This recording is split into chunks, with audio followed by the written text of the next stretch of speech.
Stacy, and said, "Would you like to serve on our board?" I said, "Sure." And so anyway, I show up with the big head and said, "If y'all by chance need a speaker sometime, let me know." And she said, "All right, not a problem." So anyway, Let me make a call. I spent 31.5 years with Louisiana Department of Forestry working timber theft, heavy equipment theft, woods arson. And the day I retired from the state, I went to work for a national paper, worked for them for 7.5 years, working theft and fraud for them. So I got about a 2-hour presentation. I'm going to try to do it in about 20 minutes, okay? I only have about 10 or 12 slides, but I'm going to talk to y'all a little bit about contract fraud, some of the things that you can do to kind of help when you sell your timber, and I'm going to talk to you about some of the cases that I worked just briefly.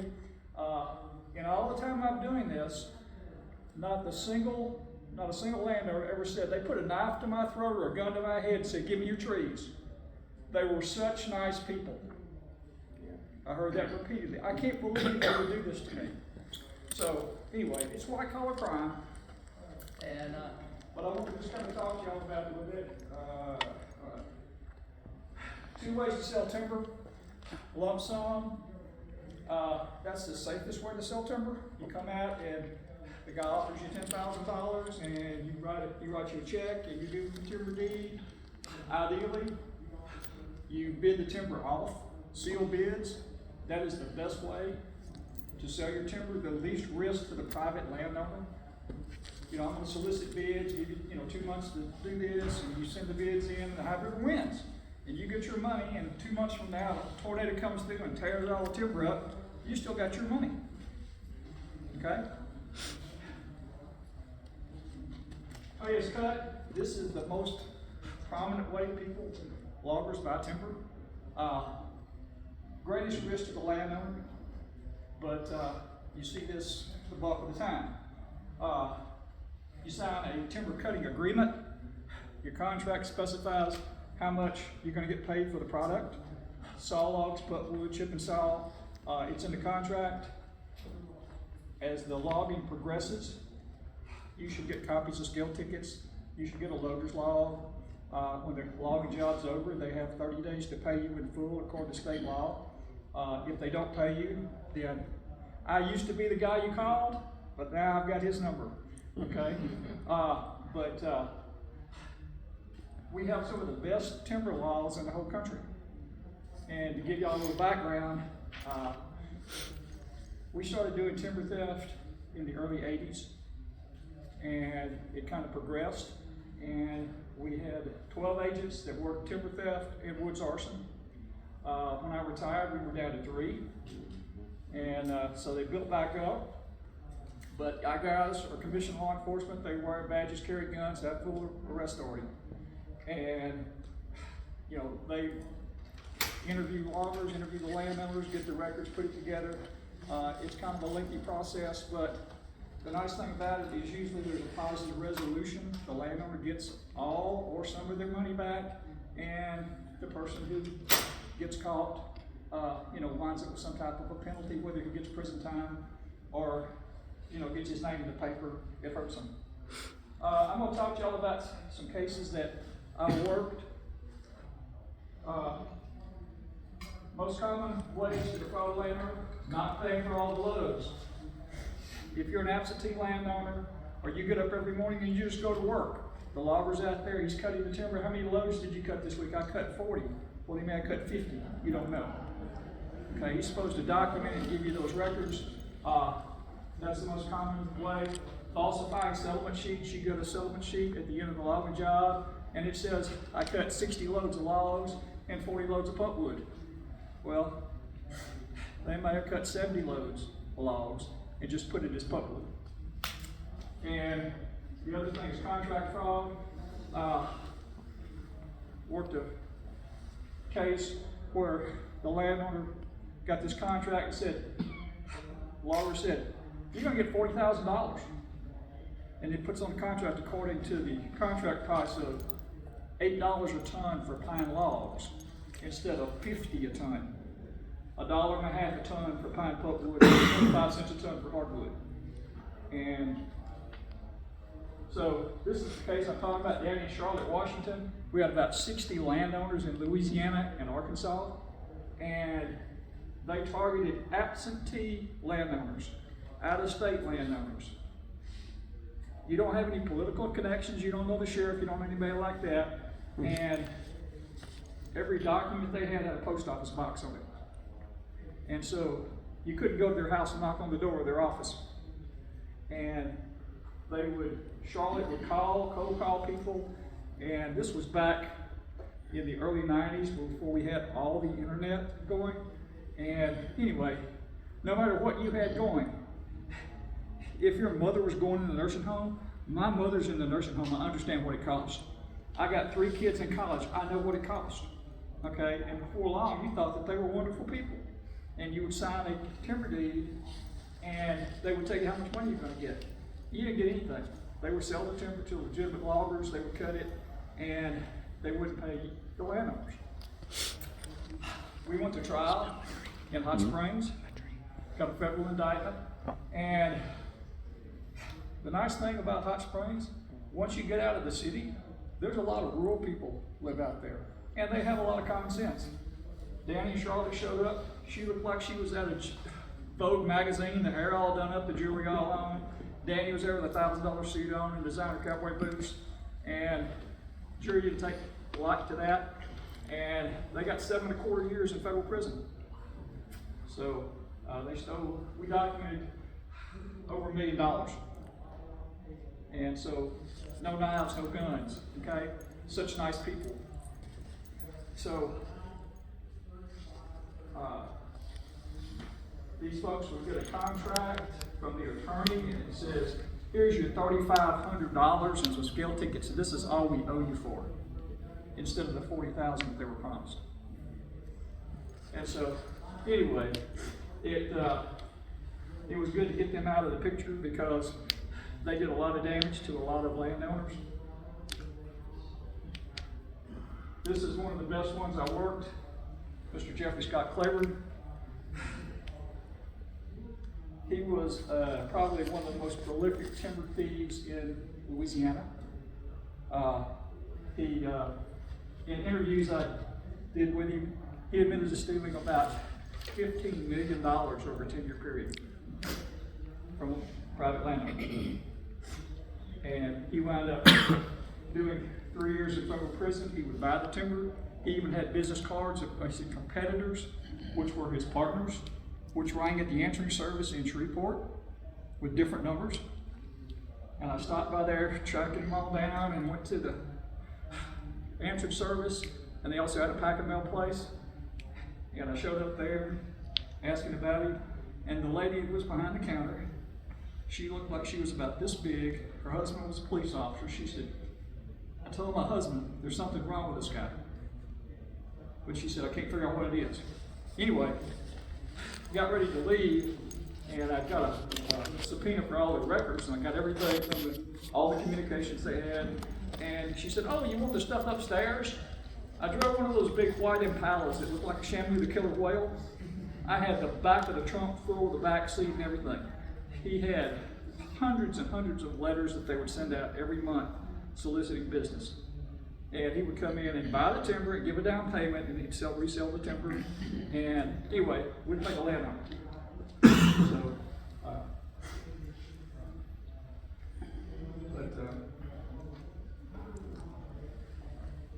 and to give you an idea, this guy operated under a dozen different names. Some of these people actually had legitimate names. These are real names that he picked up and used.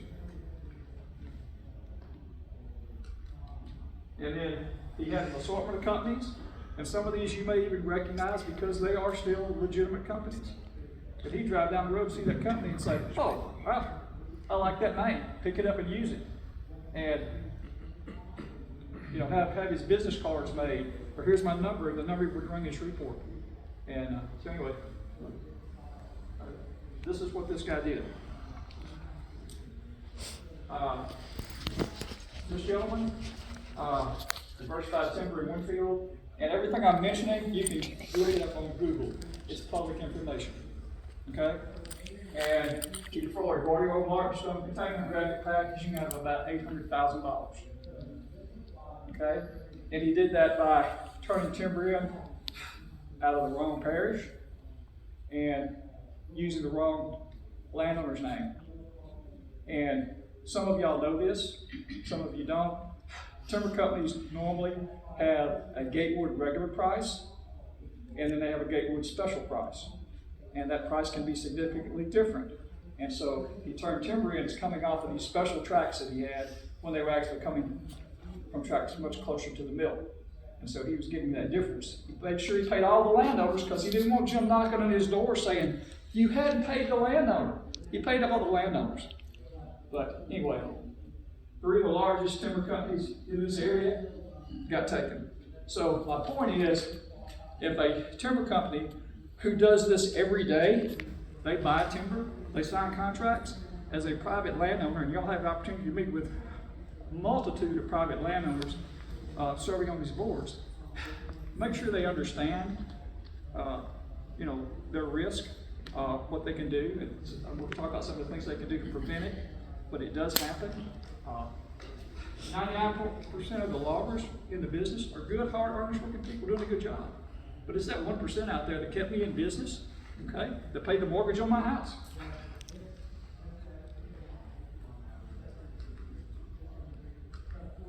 All right. This is David Lewis. He was a consultant in Shreveport. He double billed at least 3 landowners.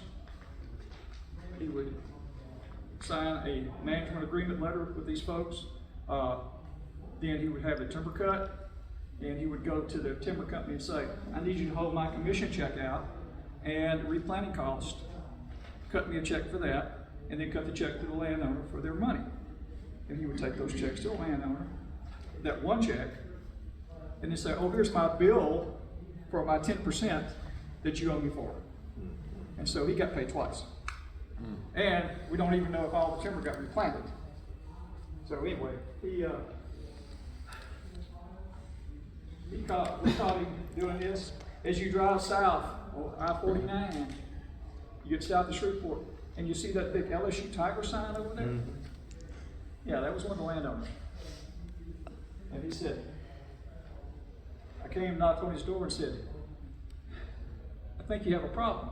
He said, hold on a second. My secretary has kept every piece of paper we've had for 40 years. It's in the file cabinet. He said, she's meticulous. Pulled it out. Sure enough, here's where we paid him. I said, and here's where the company paid him. And he said, put him in jail. Okay? So, but I'm telling you this because I just want you to kind of know some of the schemes that take place, some of the things that happen. All right. Some of the things that we run across that we have almost no control over, but that do affect the price of timber, the movement of timber. We've had mill closures. The IP mill at Orange. A lot of that wood from southwest Louisiana, probably half of that wood went across the line to Texas. We had the Red River plant close. And what happens is those loggers were taking that wood in. Those plants, paper mills, run 24 hours a day, 7 days a week. Think of the biggest giant termite you've ever seen. Okay, it eats wood 24 hours a day. It never stops. Because the whole process of making paper, you have to start here and end here. It's not like a sawmill where you can shut down at 6 o'clock and start back up in the morning. All those chemicals, all the other process has to go in line, so that whole process stays going. And those loggers turn wood into Red River. When Red River says, I can't take any more wood, well, guess what? The loggers call up Mansfield and say, hey, I want to deliver wood. Say, we'd love to take it, but we already have 100 contractors working for us. We can only take a few of your loads. Okay, Port Hudson, mill closed down there. And so it impacts the price because they can't move the wood. We do have a new mill going in at Ada Taylor. They're taking saw logs, and they have one at Plain Dealing. So those are brand new sawmills that are going in. But those are things that, as a landowner, we have no control over. The nice thing about trees is you can let them grow. Okay, you don't have to cut them this week, okay? You know, when a cow gets so big, calf gets so big, okay, here's my market window right here. If I go way beyond that, I'm gonna lose a lot of money. Okay, you let your trees grow.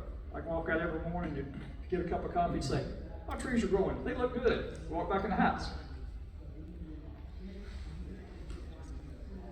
All right, now, let's talk a little bit about loggers not honoring their contracts, because that was one of the things I want to talk with y'all about, is when you get ready to do a timber sale, take your time. I'm sorry. There we go. Don't be in a hurry. Review the contract. Have your contract reviewed by your attorney. Find out if the guy is a forester or is he a timber buyer. One good thing I can tell you, that in all the years and all the people I've arrested, I've worked about 800 timber thefts, and I've only had to arrest 6 graduate foresters. 2 from LSU, 2 from Louisiana Tech, and one from Arkansas and one from someplace up north. So that's good to say. You know, arrested guys, you know, I'm a forester. Well, what's your degree in? Physical education. Okay? Business. Okay? But they're not actually graduate foresters. Okay? Check out your timber company. Review their sources. Look on Google. Do they have a bunch of lawsuits that have been pending because of problems before you sign the contract? Okay? Contact the LFA. This guy should be a master logger. His company should have master logger certification. If they're not, that's a red flag. Okay. Also, we have an unofficial list at the Department of Agriculture and Forestry of people that have been arrested repeatedly for timber theft, and we try to refer. You might want to try somebody else. Okay, and so we try not to, it's not printed on the website, but if you call down there and talk to one of our investigators, they might steer you in a direction that helps you better. And so, with y'all serving on the boards and having contact with so many landowners, just make sure that they're informed if they have questions about what's going on, if they have questions about a contract. And just because you take it to your attorney, who may be an excellent tax attorney or may be a real estate attorney, may not know anything about timber. Okay? So kind of keep that in mind too. But, when they come in and say, oh, I looked at, and I'll give you a prime example. I live in Arcadia. And about 30 years ago, the lady who lived across the road from where my hunting camp was, went and had coffee with her one morning. She said, there's a nice gentleman came by the other day and he offered me $10,000. And she had 78 acres. Okay? Now, her husband was deceased, her 2 sons were deceased, and she lived in the house by herself. And she said, I think I'm going to sell that timber. I could use that money. I said, Miss Campbell, I will write you a check for $40,000 right now. Let me help you sell the timber. It would have bounced like a big rubber ball, okay? I said, let me help you sell your timber. Oh, I said, let me help you. So anyway, I didn't charge her a penny. We just sent out solicitations for timber. And anyway, I think she got $60,000. You could have knocked her over with a feather. She had absolutely no idea, because she walked outside, looked around, went back in the house. She had never been on her place. Well, my sons used to cut some pulpwood off here years ago. Yeah, and that pulpwood turned into nice saw logs. So she was very happy. But, your contract should spell out exactly what the prices are for the products. Make sure they're fair prices. If it's too good to be true, it probably is. Okay. I've seen this before. We looked at your timber. We're going to cut it. We're only going to cut about 50% of the timber. In 5 years, you can come back and do this again. Well, that's wonderful. What they didn't tell you was they cut 80 to 90% of the volume. Yeah, they left all the trees out here that made up the other 50%. They're just about this big around. Okay, in 40 years, they'll make a log, maybe. Okay, so we've seen that before. Request a down payment. Okay, I want to sign a contract with you, but okay, let's do $2,000 down, let's do $5,000 down. That kind of puts skin in the game for them, okay? Because sometimes you'll have these folks that will sign contracts, and for whatever reasons, they can't fulfill the contract. And so it just sits out there. Well, if they have a deposit, okay, they've already spent money with you. They're going to make a point to come back and try and recover their money. So there's less likelihood they're going to kind of back out of it. Also, you may want to ask them to post a performance bond. Okay? You got a year on the contract, 18 months if it's in bottom land. Okay, after that, it's your, it's theirs. It's yours. And be in contact with the lot you signed a contract. Call up the timber company. When y'all gonna move in? And another thing too is look at cell cameras. I trap hogs for fun. I have hog traps out and I have cell cameras. At 9 o'clock at night, I'm sitting there looking, I have hogs in my trap. Okay, I don't have to run a trap line every day. Okay, the same thing with the logging. If you put up some cameras, then you can monitor the transactions that are going on out there. Because although you may have a 1-year contract, they may cut, the weather's bad, they come back, you can keep an account of the number of loads that come off of there, and you can also see the product that's coming off there, so you can take your scale tickets, and you can look at the settlement sheet, and you can see do these things match. And if they don't, I had 5 loads that showed up on my camera, but I don't see them on my settlement sheet. Okay? So, greasy wheel. Okay? Keep calling. What are we going to do? How are we going to do it? But don't sign a contract blindly. Oh, this sounds wonderful. Okay? Oh, and I've had this happen, and you're going to see this, and I can say this now. Okay? I have a little gray hair. Okay? My son is almost completely gray. Okay? As we get older, what happens is, I saw this with a lot of folks I dealt with, they saved every document that they got. They got a letter through the mail, they had a phone call, they would make notes, which was wonderful when we went to trial on people because they were able to get up and present all that. But document what goes on, and that way you can have it if something does go bad. It's not just your word. And I've interviewed several of these loggers. Those folks just don't understand how the timber business works. Okay? And so they wound up, with a bad deal. And when I go to interview them, and I've interviewed a lot of them, and I walk in to sit down and say, I handle the finance side of this stuff. Can you explain to me how this stuff works? And 9 times out of 10, they would implicate themselves in a crime. Because I didn't come across and say, I got you, I know what you're going. I just let them explain their way into and all of y'all have heard about Miranda rights. They only apply if you're under arrest. Okay? You're being detained. When I would interview people with the state, I would ask them to come in the conference room. We'd open the door, we'd sit down and drink a cup of coffee, and you're free to go. And they would sit there for 2 hours because they found over time, if they talked to people, they could explain their way out of things. And so anyway, they would wind up getting in trouble, getting arrested. And I remember way back, I got a call from Paul Fry, used to be the state forester, and I had arrested a gentleman by the name of George Brown. George was a deacon in the church in Pride, Louisiana. And he cussed me like a yard dog, Paul. Okay? And Paul, he said, he doesn't understand this, and he said, oh, you do know Jim has a degree in forestry. Oh, okay. Well, he had open heart surgery like a month later and died on the table. Okay, I got to bury one without having to shoot him. Okay, so he was gone. But he drove a pickup truck, was nice, lived in a nice brick home.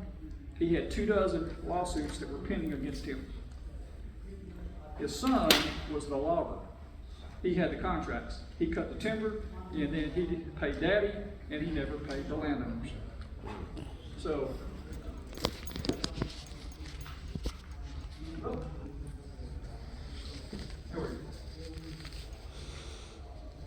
let's see if I can get down. Okay, I want to talk to you about. You got it there. All right. Also consider if you're talking with a landowner and you can tell that they don't know a lot about timber, consultants are a great way to go. You know, if I want to go see my CPA, I pay him a fee. Go to the doctor, okay, I'm paying for his services. Consultants the same way, okay? They work for you as a landowner, and they get paid usually a percentage. It could be 5 to 10%, somewhere in that neighborhood. They can do long-term management, they can do a timber sale, and that, you know, those prices kind of fluctuate. But the more money you make, the more money they make. Okay, so they have an incentive to help get you the best price. And they can come in and look and say, you got 100 acres, but 20 of it over here is a plantation. We don't need to fool with that. Okay? Or we just need to thin this 40. We don't need to clear cut it. And never in your contract put operator select. Okay? That's where the 20-year-old is sitting up there running that $200,000 cut machine, and he's cut trees. What he thinks are the best ones to cut. Okay? That might not be what you wanted to have cut. Okay? Because the more timber the timber company cuts, the more money they make. Okay? But know the types of timber, know the value, know the product, know what the market is. And I've seen this where they used to buy timber by the cord. Okay? Nobody buys timber by the cord anymore. Okay? You buy pulpwood by the ton. You usually buy saw logs by the ton. Your hardwood logs are bought by the board foot. And here's a round cylinder. We're going to make it a square cylinder. Okay? And we're going to look at the third best face. And that's what we base the board footage off of. And so, and hardwood logs, depending on their species, is what the price is. So, we pay $40 a ton for hardwood logs. You're getting taken. Okay? But you need to have it in your contract what needs to be bought. And if you have a problem, you can contact Walter Day. I'll be glad to give you his information. He's in Gina. That's his phone number. He was going to be here this morning, but he had a timber theft case to go on. He texted me about 9:45 said, I know we were scheduled, to come by just to introduce him tomorrow, but anyway, he said, I can't come. So anyway, it does happen. Historically, we would arrest 20 to 30 people a year that would steal about $1 million worth of timber. So in that neighborhood, some years were better. But when I went to work for the timber company, the same thing happens. We have trucks off the scales, because the trucks get paid by the ton. They come in and that truck driver can pull up on that 75-foot scale and he will be fully on the scale. He will go unload and come back, and somehow or another that light switch gets flipped off of his head. He can't find the end of the scale. He runs that truck off the end of the scale, or he puts the back end of the scale, his truck off the scale. That front end rolls off the end of that scale. That's 5,000 pounds of air the company just paid for, because that truck weighs less. So we pay the net difference, okay? And we have loggers that will truck drivers drive up really hard on the scale to make the scale shake, and they think it captures a better weight, okay? Drive off the side of the scale, especially if it's a flat scale.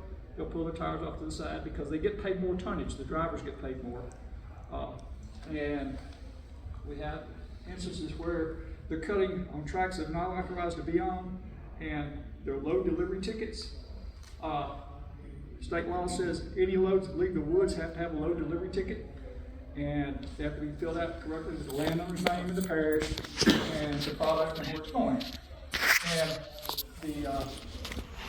the guys that are unscrupulous will falsify those records and turn that wood in as coming out of the wrong parish. And of course, as a company, when us with IP, we pay more for that. And so, you get to watch Law and Order, and we're going to do surveillance. Oh, that's wonderful. Okay? That's about the most boring thing you will ever do. Okay? At least in your deer stand with a rifle, you got the opportunity to shoot a deer. Okay, you're sitting right here like, your scope. Oh! And 2 hours later, you see a truck drive by. That might be him. Okay, it's, but, you know, it's one of those things. But from a company standpoint, we've had scalers that have been involved, we've had loggers that have been involved, scalers that have falsified and make most loads. We've had those things happen. In any timber company that says we've never had that happen, the person that's telling you that is either brand new to the company or he just doesn't want to admit to it. Okay? But it happens on a regular basis. Landowners get stolen from on a regular basis. And so in your positions, you know, some of y'all are supervisors, you know, some of y'all are NRCS and other organizations, you know, make sure that the landowners you're dealing with have good basic knowledge. And if they have questions, you know, there's sources that you can contact. And, you know, feel free to give me a call and say, hey, Jim, who's that guy's name? What's that guy's funny last name? Dave. Oh, yeah, I'll call him, okay? But about 50% of the cases that we would receive when I was with the state turned out to be some type of a criminal act. The other 50% were clearly civil. They cut down some trees, or they cut down the boundary line trees. Well, describe the boundary lines. Well, there was an iron stake in the ground here, and a quarter of a mile there was another iron stake. That's not a boundary line, okay? Timber companies paint their lines, put up fences where you can delineate the property lines. You can't prove intent. And he cut 3 trees over my unmarked boundary line. Not a crime, okay? But where he goes in the back corner and knocks down a 5-strand barbed wire fence and cuts 4 loads of saw logs, when everything on the front he's cut pulpwood on somebody else's property, you can make that a crime. So anyway, I am free here to answer any questions you have, and so I appreciate the opportunity, but I can go back to Stacy and our friends at the Coshada office when I made the mistake of calling and say, do y'all have an ECLIP program or a CS3 program? Yes, we do. Okay, and I got signed up for them, and they said, would you mind if Stacy calls you? Sure. And she called me and she said, did they talk to you about what I wanted? No. We want you to serve on the board. Okay, great. So anyway, and you know, I get coffee and a free donut every once in a while, right? Or a piece of cake or something, Right. yeah. That's right. So anyway, we do own timberland, and I had decided I'm going to sign up for the Senior Arm Wrestling Championships because I have spent about a month doing nothing but hacking and squirting on trees. Yeah. Okay? And, you know, you watch you hack it about 3 times here, you squirt right here. No, I go around with that hatchet, I girdle that rascal. Okay, I said, I'm not coming back doing this again. Okay, and I went to Concordia Parish and donated about a quart of blood to the big mosquitoes about this big. But I think we've had our property under CRP for about 18 years. So I've been involved with, you know, the NRCS programs, but I never knew all the inner workings and other things that, you know, the organization and the conservation districts were involved in. So I appreciate that. I learned a lot. So if you We have any appreciate questions, feel free. Yes, sir. I wanted to ask, when you talk about some of those cases where guys are doing things like falsifying documents, cheating scales, Right. there's a clear criminal intent there. Absolutely. But Absolutely. do you feel that most people, you said 50-50 earlier, I guess I'm trying to get to the question is clear criminal intent more common, or is it the landowners not understanding the business game and the timber people taking advantage of that, and that's usually where they get caught? Okay, I'll kind of touch base. A lot of landowners will sell timber once in their life, maybe twice.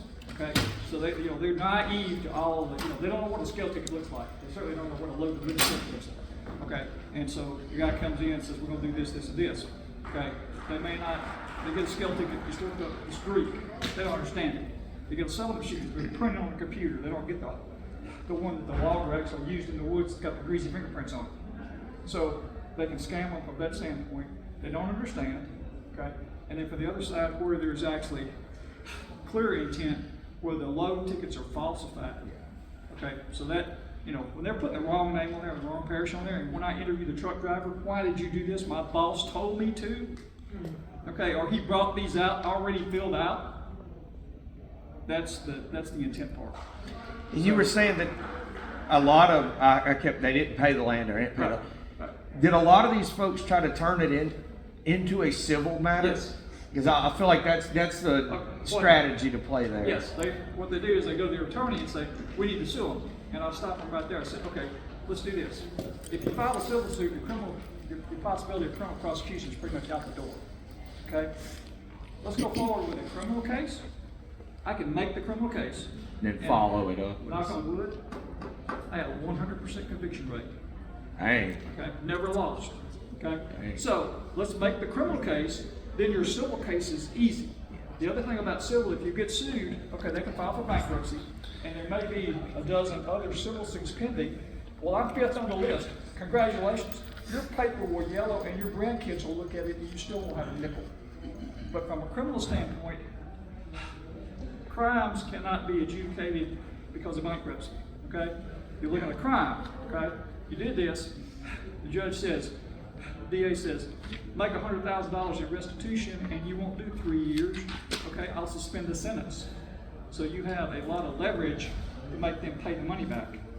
Okay, there was just a case I was not involved in, but Walter worked it down in Columbia, about $180,000. He did defraud the company out of IP at $40,000. But he agreed to make restitution after like a year's worth back and forth. And he sold off a bunch of stuff. And so the landowner got made whole again because his attorney was going to say, we need to file a lawsuit. And I told the landowner, said, do not file the lawsuit. Wait till this is over, and then you can file the lawsuit if you want to recover anything else. If you're missing something, you have a chance to recover something. So, you know, that's always been my pitch is, you know, let's see where the criminal case goes because it makes your civil case real easy. And I'm sure a lot of those folks, first time selling timber, first time getting taken advantage of, first time hiring an attorney, a timber attorney. That's right, yes. To go after what you had on the board there, a timber pimp and a timber hooker. I mean, pin hookers and, you know, I call them pin hookers over in Mississippi. Yeah. Okay. But, you know, these guys go in and I have one that I like to use in Minden. A guy by the name of Benny Moore, arrested Benny 5 times. Okay? He was slow to learn. Okay? But he would go in and buy timber, and then he would flip it to the timber company. But you walked in and you saw Piney Woods Timber. Okay, he had a khaki shirt and khaki pants, and I mean, he looked like he owned the business. And signed a contract, and he flipped it. So he made a commission, he made a bonus, he got something by flipping that timber. Okay? And of course, he didn't pay premium price, because there was money to be made when he resold the timber.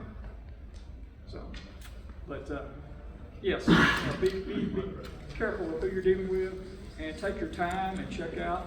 And if you, yes, sir.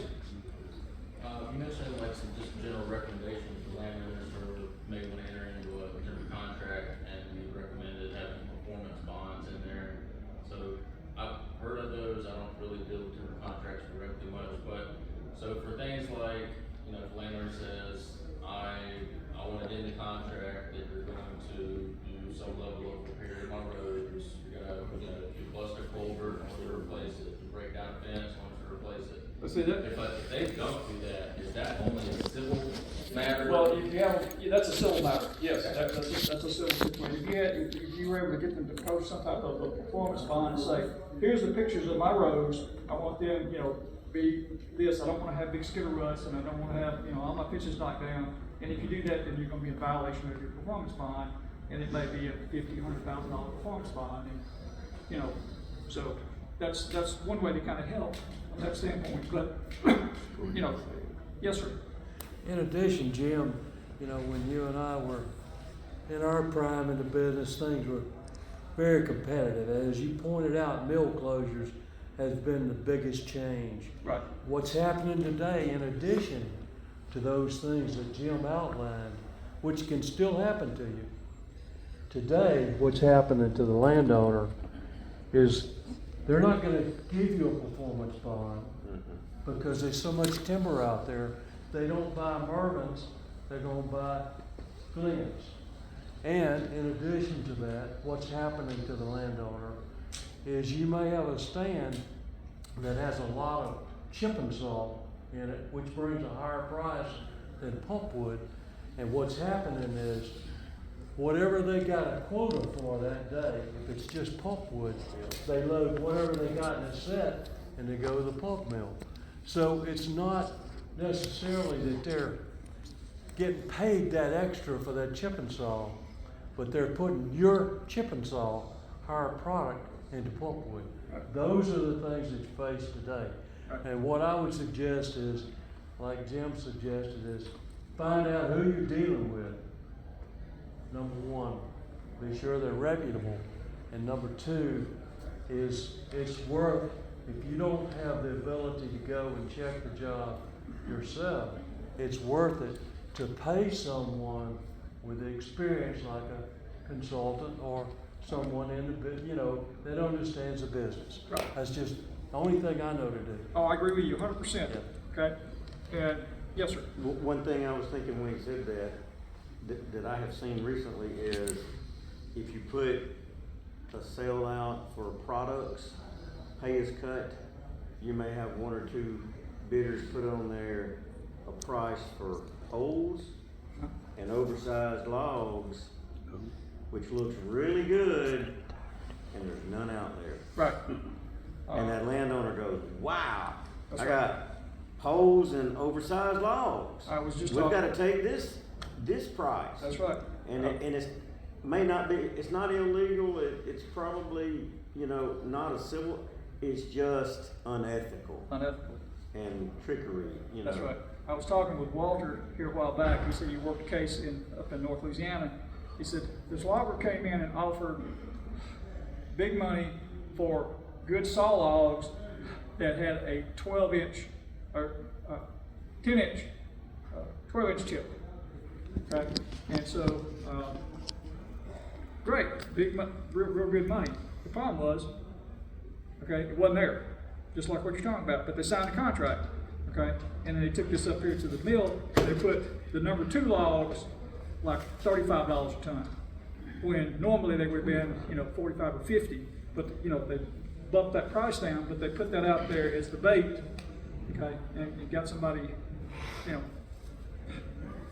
they took them and he said, okay, you just made a bad deal. So anyway, well, thank y'all. If